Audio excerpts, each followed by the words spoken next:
Buenos días. Vamos a tener en esta mañana la lectura de la palabra y la meditación en ella. Y vamos a seguir haciéndolo en Primera de Pedro, capítulo 1. Ya nos queda poco para terminar el primer capítulo y en esta ocasión vamos a ceñirnos en nuestra meditación a los versículos 22 y 23 de Primera de Pedro. Primera de Pedro 1, 22 y 23, que dice así: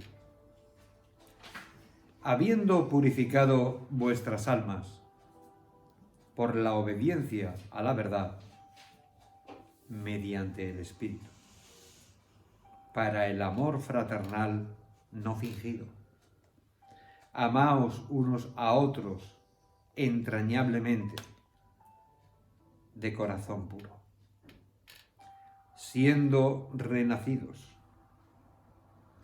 no de simiente corruptible, sino de incorruptible, por la palabra de Dios que vive y permanece para siempre. Este es el texto, hermanito, que tenemos para esta mañana. Texto corto, pero en el fondo, como toda la palabra del Señor, texto profundo, que llevaría no el rato que vamos a dedicarle, sino semanas, meses y probablemente incluso años, sacarle de verdad todo el jugo que tiene este texto, estos dos únicos y simples versículos. Habiendo purificado vuestras almas. Con esa frase empieza el versículo.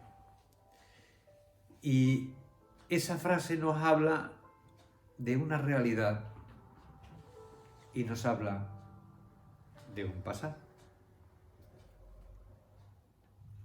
La realidad está explícita. Te está diciendo que nuestras almas han sido purificadas.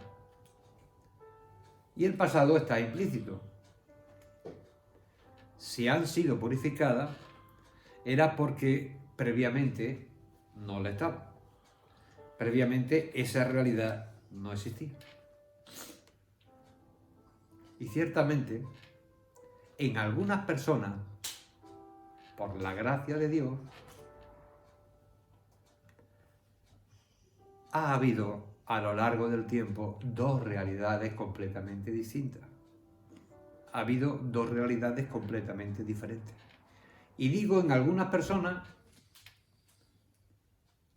porque, como dice la propia palabra del Señor, no de todo es la fe. Y como dice también la palabra de Dios, muchos hombres prefirieron escoger sus propios caminos en lugar de los caminos del Señor. Y desoír el llamamiento general que Dios hace a todos los hombres. De lo que aquí nos está hablando en esta primera frase de habiendo purificado vuestras almas, sin entrar en detalle, y va implícito en ello, es que todos los hombres hemos nacido pecadores. Todos los hombres nos hemos descarriado a uno. No hay justo, ni a un uno, dice la Biblia. Todos hemos nacido destituidos de la gloria de Dios. Esa es una realidad y esa es una maldición que se extiende a todos los hombres y a toda la raza. Da igual si eres blanco o negro. Da igual si naciste en África, si naciste en Asia, si naciste en América, si naciste en el siglo I, si naciste en el siglo XXI o si naciste en el siglo XV antes de Cristo. Todos los hombres hemos nacido descarriados. Todos. Todos los hombres hemos nacido en Adán. Todos los hombres compartimos con Adán las consecuencias de su desobediencia y las consecuencias de su caída. Esa es una realidad que tú verás a lo largo del mundo y a lo largo de la vida. Todos los hombres son pecadores, todos los hombres están destituidos de la gloria de Dios.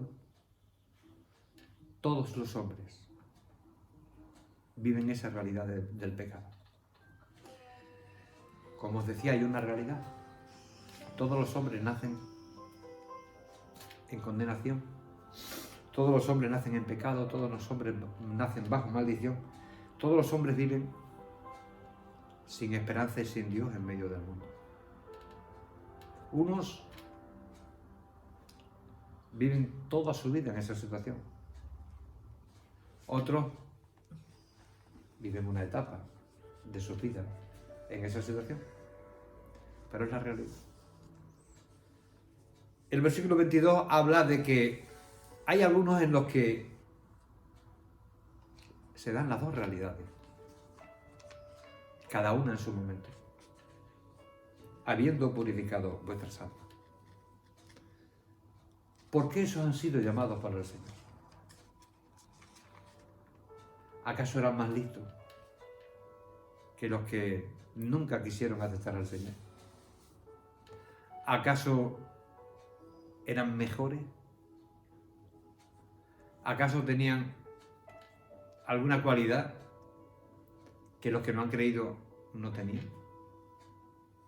¿Dónde estaba la razón de que Dios hubiera purificado sus almas? ¿Dónde estaba la razón de que esa realidad con la que nacieron fuera quitada, fuera erradicada judicialmente delante de Dios? De manera que ellos a los ojos de Dios sean justos por la justicia de nuestro Dios y Salvador Jesucristo, como dice la Escritura. La razón no estaba en esos hombres. El motivo por el que esos hombres fueron regenerados y fueron salvados y fueron elegidos no estaba en esos hombres. El motivo por el que fueron elegidos, regenerados y llamados estaba en Dios. Estaba en su misericordia. Estaba en su gracia soberana. Estaba en su gloria.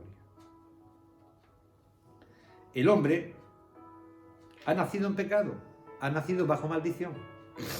Vive de espaldas a Dios, sin esperanza y sin Dios en medio del mundo. Pero algunos han sido llamados por el Señor de en medio de ese mundo donde vivían sin esperanza. Y eso no fue porque nosotros fuéramos mejores que los demás, sino porque Dios tuvo misericordia. Si te lees Romanos 9, 15 y 16, y si no te lo apuntas y te lo grabas en tu cabeza, la Biblia es clara. En Romanos 9, 15 y 16, cuando dice: tendré misericordia del que tendré misericordia. ¿Lo habéis leído?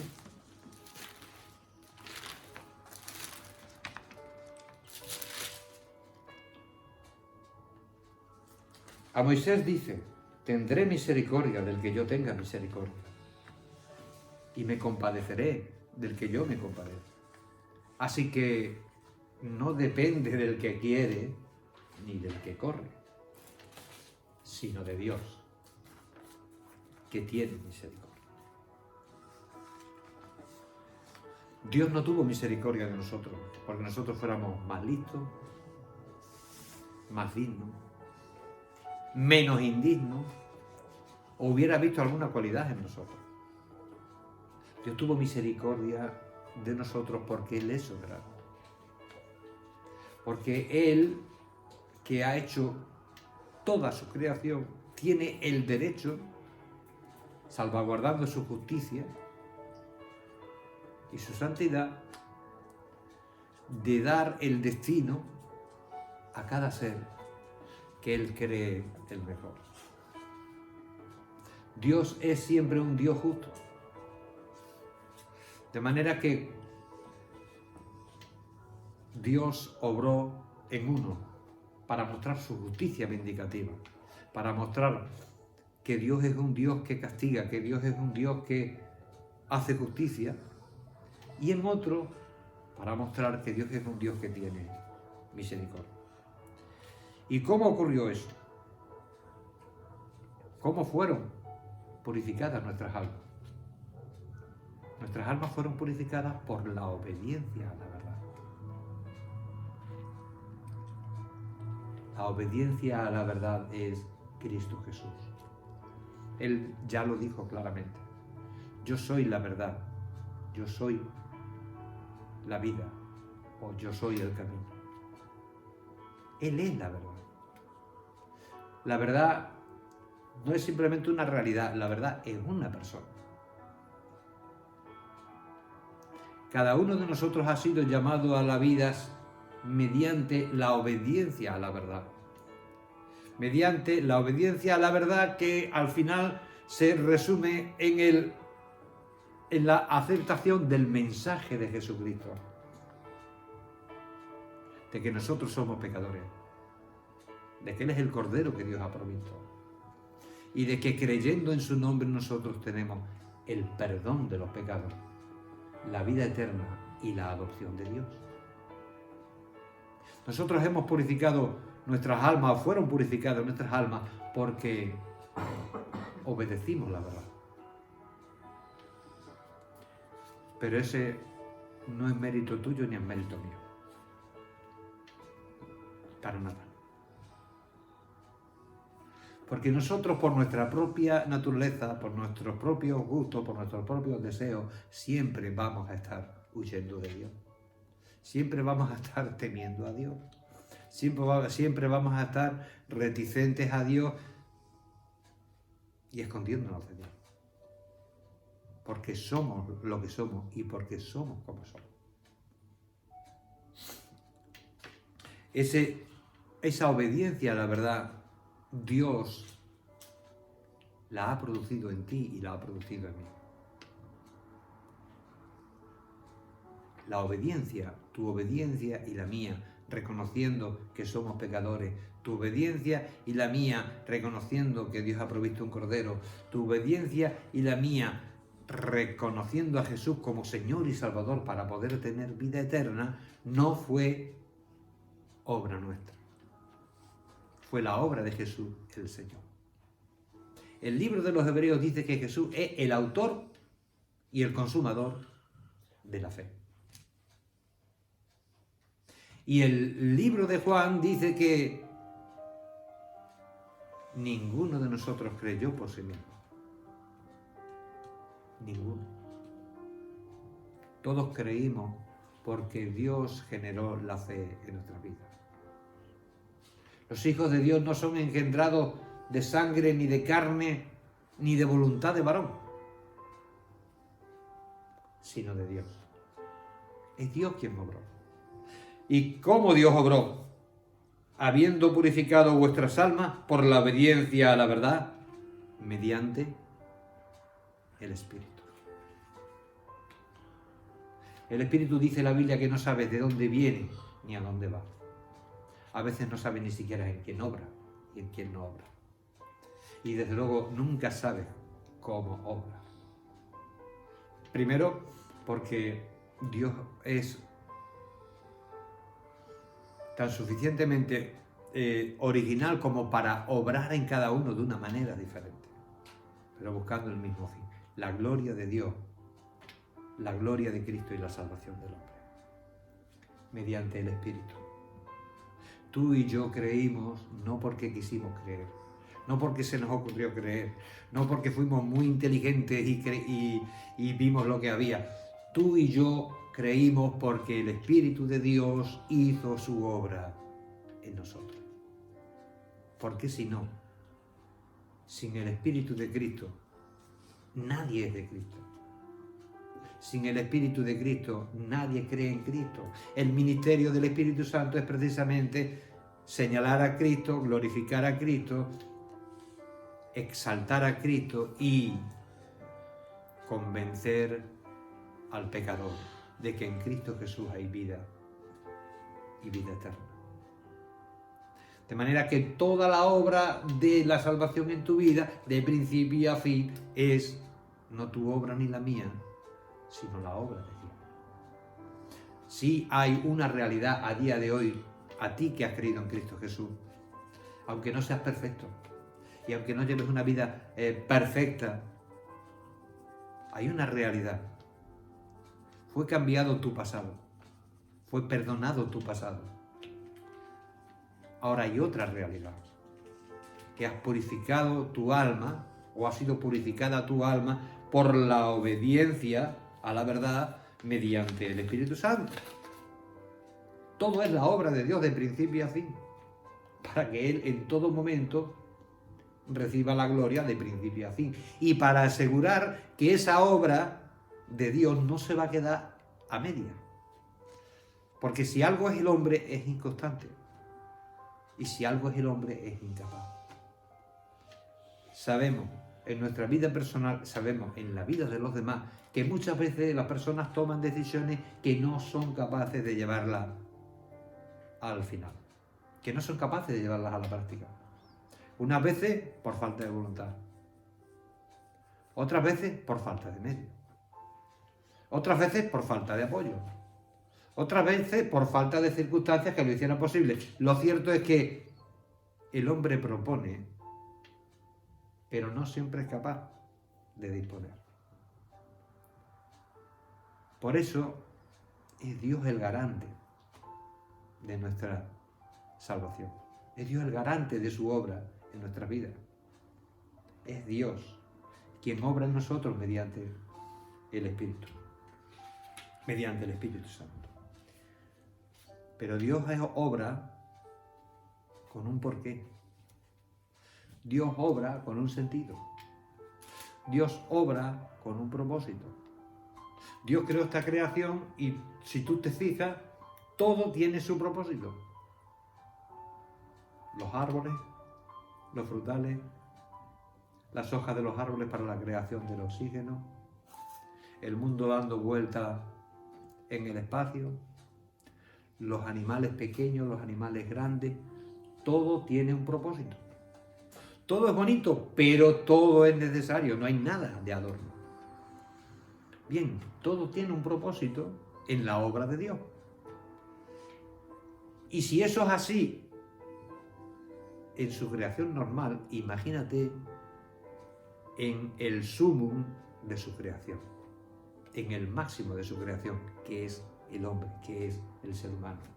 Por eso aquí la Biblia te dice, en el versículo 22, habiendo purificado vuestras almas, Dios ha cambiado vuestra realidad por medio de la obediencia a la verdad que es Jesucristo, es la obra del Espíritu Santo y no es la tuya, y tiene un propósito, y ese propósito es para el amor fraternal, no fingido.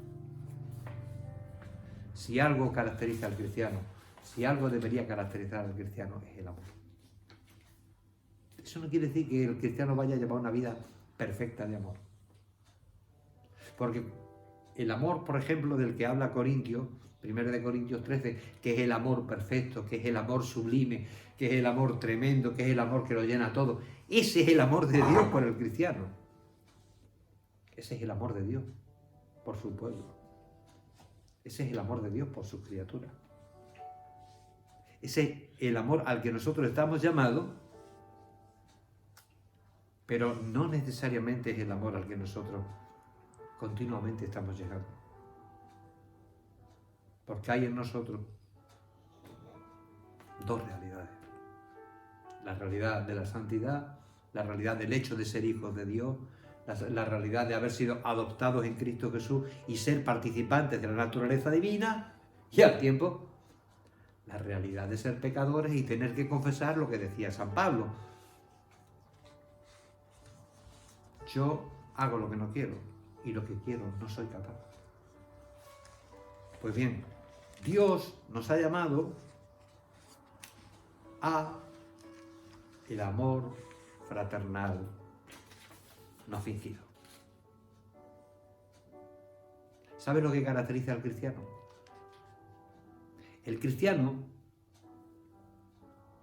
puede tener una sana doctrina. Y de hecho debe tenerla si no quiere decir tonterías y si no quiere hacer muchas tonterías. Y si no quiere cometer errores. Pero eso no es todo. La sana doctrina, si no va acompañada de un amor sincero, no sirve de mucho. La sana doctrina, si va acompañada de un amor fingido, no cala mucho en el corazón de las personas. El cristiano puede ser un hombre religioso, pero si no ama de corazón y de verdad, eso solo engañará y adormecerá su conciencia. No le ayudará a conocer más a Dios, porque Dios se revela en la medida en que tú le buscas, pero le buscas de corazón. Y en la medida en que tú le amas, pero le amas con un amor no fingido. Y en la medida en que tú amas a los demás, pero con un amor real y auténtico. El problema del amor en el mundo, ¿sabes cuál es? Que es fingido en muchas ocasiones. El amor del mundo es fingido en muchas ocasiones. Pero nosotros no hemos sido llamados a tener un amor fingido. Hemos sido llamados a tener un amor real. Un amor que sea lo que aparenta, aunque no sea perfecto. Un amor que de verdad todo lo sufre, aunque te agote. Un amor que todo lo perdona, aunque te cueste. Un amor que todo lo espera, aunque te dude. Aunque tú misma dudes, aunque tú mismo dudes de que Dios pueda llegar a hacer eso en esa persona. Pero la Biblia es clara. El amor todo lo cree, todo lo espera, todo lo soporta. El amor nunca deja de ser. Dios ha obrado en nosotros por su Espíritu. Dios ha obrado de una manera selectiva. Dios ha tenido gracia especial y soberana contigo. Y Dios lo ha hecho con un propósito. Y el propósito es que tu vida y la mía sean caracterizadas por el amor. El amor fraternal. El amor a los hermanos. La vida cristiana no se puede vivir solo. Porque la iglesia es un cuerpo. Y un cuerpo tiene miembros. Y los miembros no van solos por la vida. La mano no anda sola a su bola. El brazo no anda solo a su bola. Y las piernas tampoco van solas a su bola. Va todo el cuerpo junto. Está todo el cuerpo junto y en armonía. Y cuando el cuerpo está junto, entonces cuando el cuerpo se bendice a sí mismo, se sostiene a sí mismo, se protege a sí mismo y va creciendo en estatura y en el conocimiento y en la gracia de Dios. Dios nos ha llamado a los cristianos a amarnos y a no juzgar a los hermanos. Si un hermano de otra denominación hará cosas diferentes a nosotros, tendrá alguna pequeña matización que no cree igual que nosotros, pero el Espíritu de Dios obra donde quiere y cuando quiere. Y tú y yo no sabemos ni de dónde viene ni a dónde va. Todo lo más que sabemos es que obró en nosotros por gracia y por misericordia.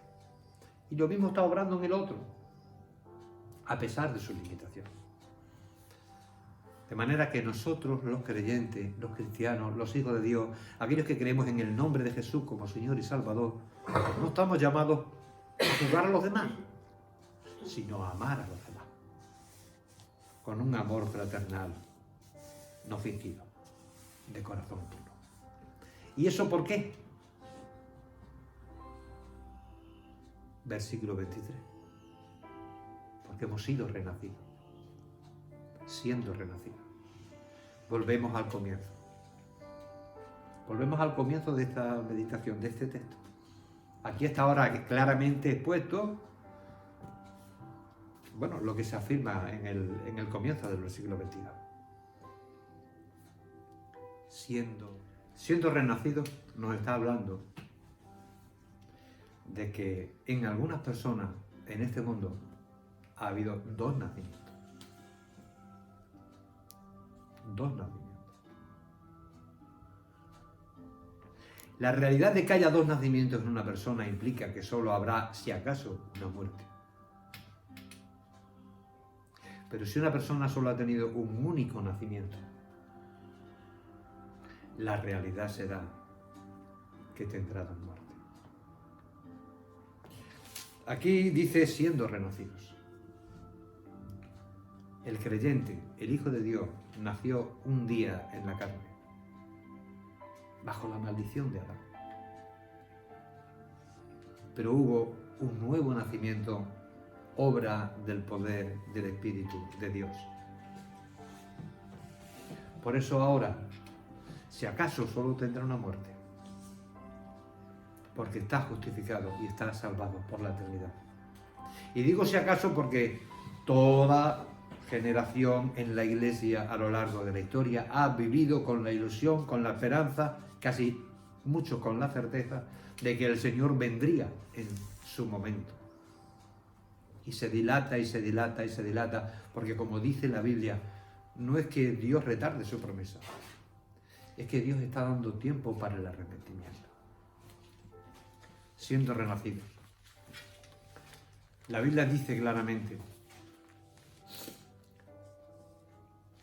que los hombres tienen dos nacimientos y que esos dos nacimientos dan paso a dos realidades. El hombre que ha nacido una única vez está viviendo bajo la ira de Dios, porque ni quiere ni puede obedecer a Dios, agradar a Dios y darle a Él la gloria y el culto debido a su nombre. El hombre que acepta a Cristo Jesús como Señor y Salvador, ese hombre también tiene otro futuro.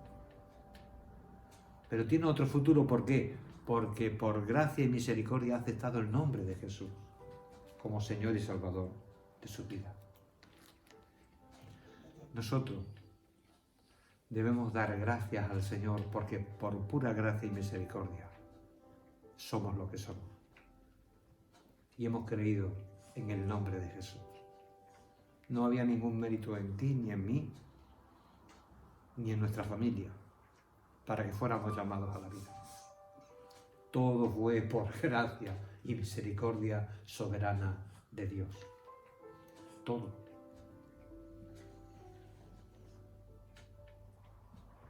Nada convenció a Dios de que tenía que llamarnos. Simplemente fue su amor el que le movió a llamarnos y el que le movió a tener misericordia de cada uno de nosotros. San Juan, capítulo 1 y versículo 12, y vamos a terminar leyéndolo, es muy claro cuando habla del cristiano que ha sido purificado. Juan, capítulo 1 y versículo 12 y 13, dice así: a todos los que le recibieron,